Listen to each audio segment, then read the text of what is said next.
सद्गुरु श्री ब्रह्म चैतन्य महाराज गोंदवलेकर, इनका रामनवमी का प्रवचन 1। आज रामनवमी है।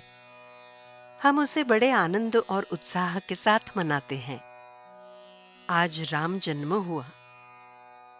अब अगले राम जन्म तक क्या हमारा ये आनंद बना रहेगा? आपको ऐसा लगता है? क्या हमारा डर, हमारी चिंता, हमारी व्याकुलता दूर हो गई है? यदि नहीं हुई तो ये राम जन्म का आनंद, उत्साह उस दिन तक ही मर्यादित है, ऐसा कहना चाहिए। और फिर राम जन्म को 1 महीने तक भी मनाते रहें तो उसका क्या उपयोग? सच्चे अर्थ से यदि हमने राम जन्म मनाया नहीं तो उससे मिलने वाला आनंद कायम कैसे रहेगा? बैंड बाजा बजाकर व्यावहारिक दृष्टि से मनाए जाने वाले अन्य उत्सवों का आनंद जैसे उसी दिन तक टिका रहता है, वैसे ही राम जन्मोत्सव का आनंद भी रहा तो हमें क्या प्राप्त होगा? केवल उत्सव के लिए किया हुआ काम और श्रम, यही ना? ईश्वर को ऐसे उसके उत्सवों की आवश्यकता नहीं होती। इसलिए मैं कहता हूं, राम जन्मोत्सव व्यावहारिक दृष्टि से नहीं मनाना चाहिए। ये बात ध्यान में रखी जाए।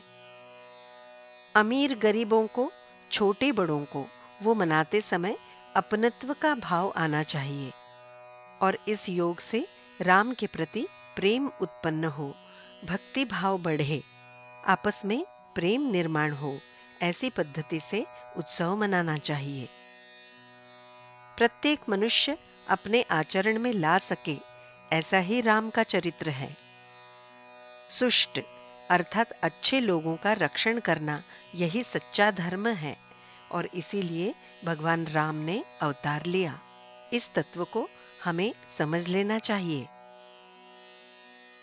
हमारा राम घर के देवालय या मंदिर में न होकर हर एक के हृदय में है, ये जानकर उसी के अनुसार व्यवहार और वर्तन हम रख पाएंगे तो ही राम जन्म मनाने का सच्चा उपयोग हुआ, ऐसा कह सकते हैं। परंतु हमारे साथ क्या होता है? आंखें होकर भी हमें प्रकाश दिखाई नहीं देता, क्योंकि आंखों पर विकारों का पर्दा पड़ा हुआ होता है। आंखों पर दृष्टि कम करने वाला आच्छादन आ जाता है और डॉक्टर उसे ऑपरेशन करके दूर करते हैं।